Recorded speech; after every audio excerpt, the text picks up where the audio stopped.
There's a specific moment most people eventually live through, somewhere in their 30s, 40s, 50s. Your phone buzzes. You glance at the name. And for the first time in your life, you feel nothing. No guilt. No urge to pick it up. No story you tell yourself about being a bad friend, a bad son or daughter, a bad partner. You just set the phone back down and keep doing whatever you were doing. Have you noticed that the older you get, the fewer people you actually want around you? Not because you hate people, not because you're depressed, but because something inside you has quietly, almost invisibly, changed. Carl Jung believed the second half of life isn't about collecting more connections.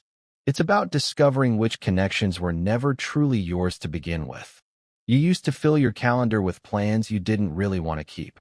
Now you'd rather sit in silence with a cup of coffee than spend an evening performing for people who only ever knew the version of you that smiled on command.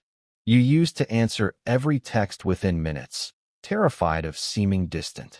Now some go unanswered for days, and strangely, you don't feel guilty about it anymore. Maybe it's a family group chat that used to make your chest tighten every time it lit up. The one with the cousin who only posts to argue. The relative who turns every holiday into a referendum on your life choices. You used to read every message the second it arrived, already composing your defense. Now you open it once a day, sometimes once a week, and you genuinely cannot remember the last time that felt like a loss instead of a relief. If this sounds familiar, you are not broken, and you are not cold. You are standing at the edge of something Jung spent his entire life trying to map. He had a name for it, a structure for it, and, more importantly, an explanation for why it has to happen this way, to almost everyone, eventually. For years, you wore a mask, and you wore it so well, for so long, that you genuinely forgot it was a mask. In your family, maybe you were the peacemaker, the one who learned to read the room before anyone else, the one who changed the subject the second voices got too loud. The one who apologized first even when you weren't the one who was wrong. Somebody had to keep the temperature down, and somehow, that job became yours. In love, maybe you became the easy one, agreeable, low maintenance, endlessly understanding. You told yourself this was just who you were. Easygoing, chill, not the type to make a big deal out of things. What you never said out loud, even to yourself, was that being easy was simply cheaper than risking that someone might leave if you weren't. At work or among friends, maybe you became the dependable one, always available, always positive, always the person who said, of course, no problem, even when it was, in fact, a problem. People started describing you with words like reliable, selfless, a rock. You wore those words like medals, never noticing they were also a cage. Carl Jung called this the persona, the face we construct to survive the world, the role we play so the people around us will approve of us, need us, keep us close. Imagine wearing that mask for so many years that your skin slowly grows around it. At some point, taking it off doesn't feel like freedom. It feels like losing a piece of yourself, because you genuinely don't know yet what's underneath. For a long time, that mask worked exactly as it was designed to. It earned you love. It earned you approval. It earned you a permanent seat at every table you wanted to sit at. But masks always have a cost, even the ones that fit well. Every single time you played a role that wasn't fully you, the peacemaker, the easy one, the rock, a small, quiet piece of your real self went into hiding somewhere underneath, waiting. And then, one day, almost without warning, you noticed something. You were exhausted. Not the kind of tired a weekend fixes. A deeper kind. Tired in a way that had nothing to do with your job and everything to do with the performance running underneath your entire life. That exhaustion is information. It's the first reliable sign that the mask no longer fits the face underneath it, that the person you've been playing has finally outgrown the person you actually are. And the people closest to you noticed before you did, long before you had a name for what was happening. Carl Jung once wrote a line that has since been quoted, requoted, and printed on 1,000 walls. The privilege of a lifetime is to become who you truly are. It sounds inspirational on a coffee mug. In practice, it is considerably less comfortable than that. Maybe it was a friend group you'd belonged to since your 20s, people who loved you exactly as long as you kept playing the same role you'd always played.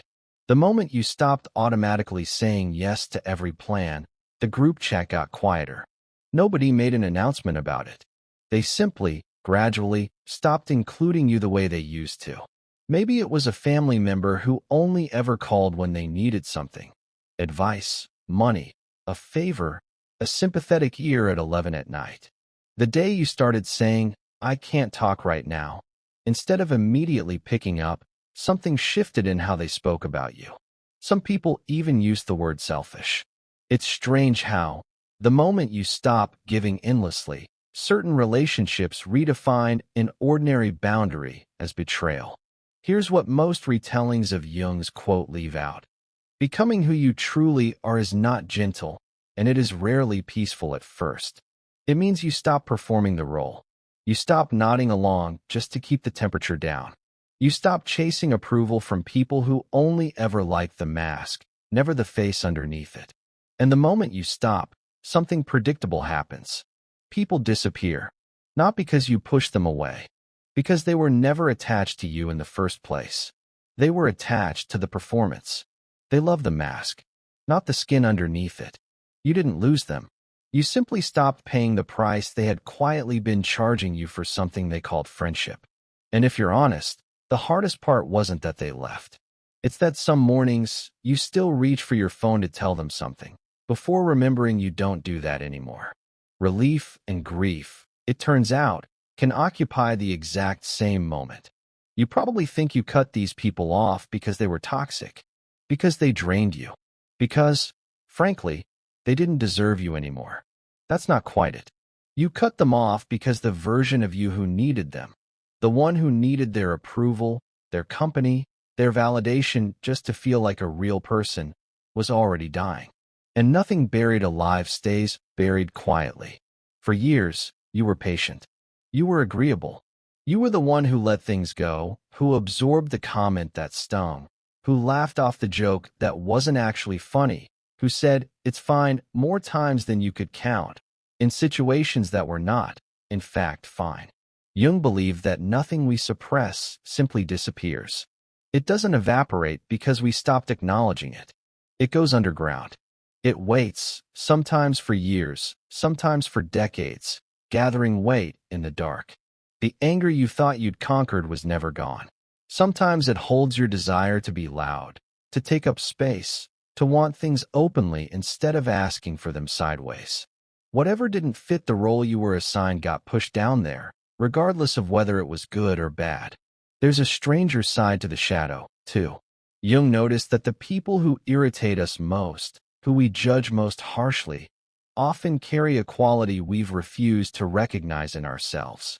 The coworker whose ambition appalls you might be wearing the very ambition you were taught was too much.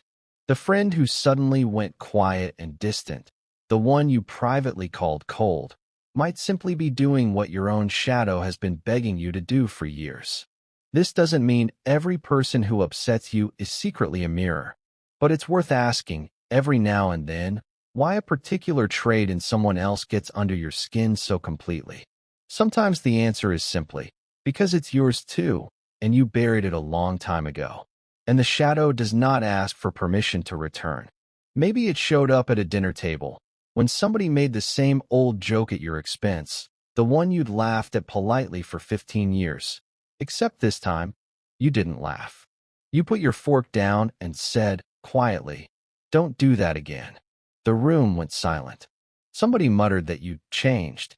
Maybe it showed up at work, the day your manager asked you, again, to stay late for a project that was never your responsibility. And instead of the automatic, "Sure, no problem," something in you simply said, "No, I can't tonight." You felt your own heartbeat in your ears. You barely recognized your own voice. This is the shadow speaking, not theatrically, not violently, just plainly, after years of silence. You start saying no. You stop explaining yourself every single time you have a limit. You stop apologizing for taking up the smallest amount of space that was always rightfully yours. People around you call this a personality change. They say you became cold, distant, difficult, different. Some of them will tell you, quite sincerely, that they miss the old you. What they actually miss is the version of you that absorbed everything without complaint. The version that made their life easier at the cost of yours. But here's the truth Jung would offer instead. You did not become worse. You became whole, because wholeness was never about being good all the time, agreeable all the time, easy all the time.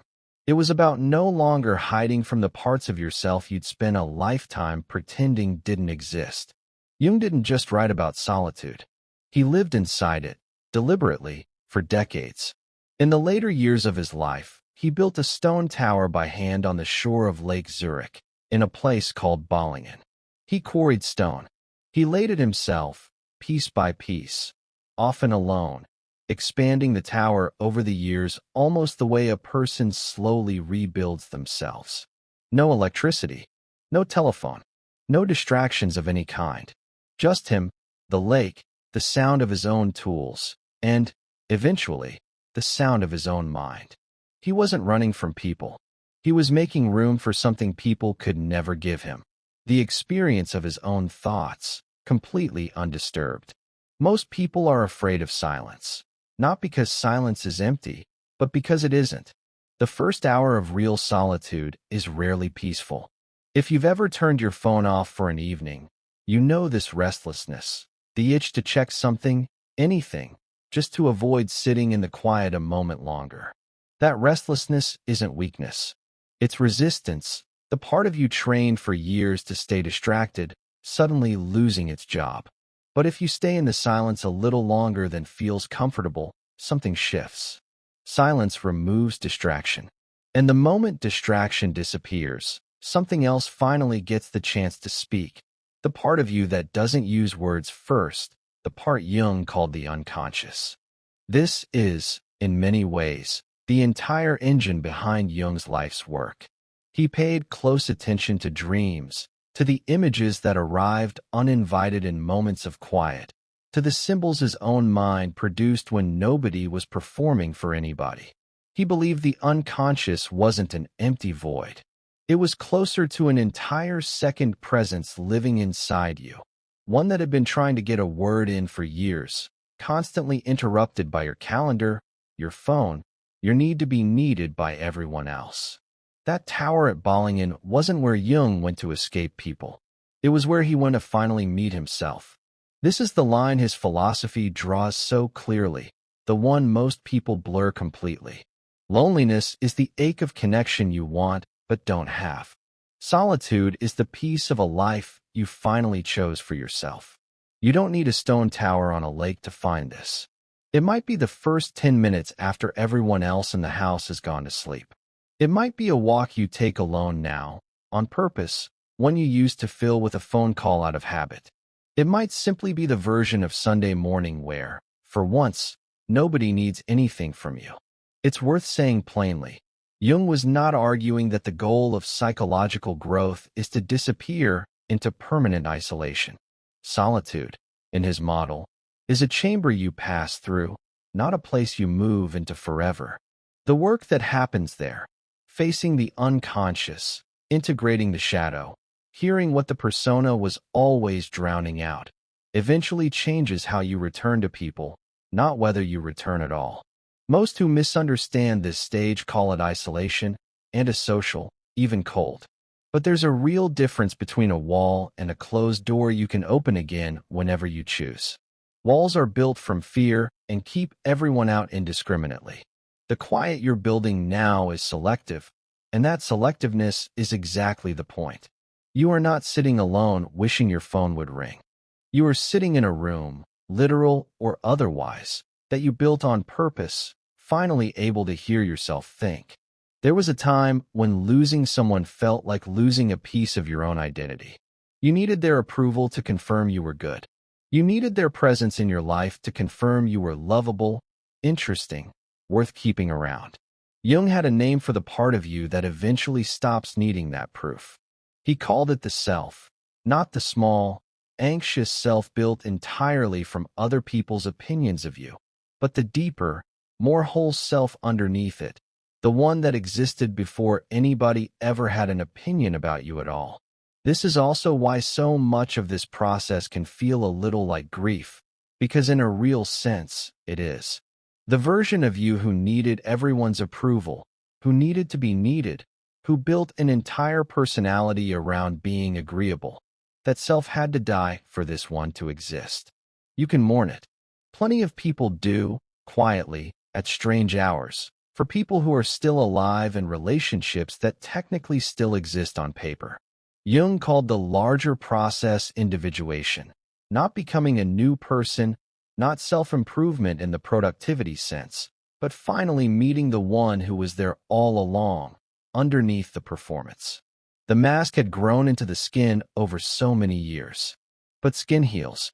What was underneath it was real long before the mask ever existed. This shows up in small, almost boring decisions now. You decline the invitation you used to force yourself to attend. You let a silence sit in a conversation instead of rushing to fill it with reassurance nobody asked for. You choose the person who feels calm instead of the one who feels exciting in the specific way that chaos used to feel exciting, back when chaos was the only kind of attention you knew how to read as love. When the self starts to take the lead, the math changes completely. You're no longer terrified of losing people. You're only interested in keeping the right ones. And, for the first time, you're equipped to actually tell the difference. Jung was careful never to call this a finished state.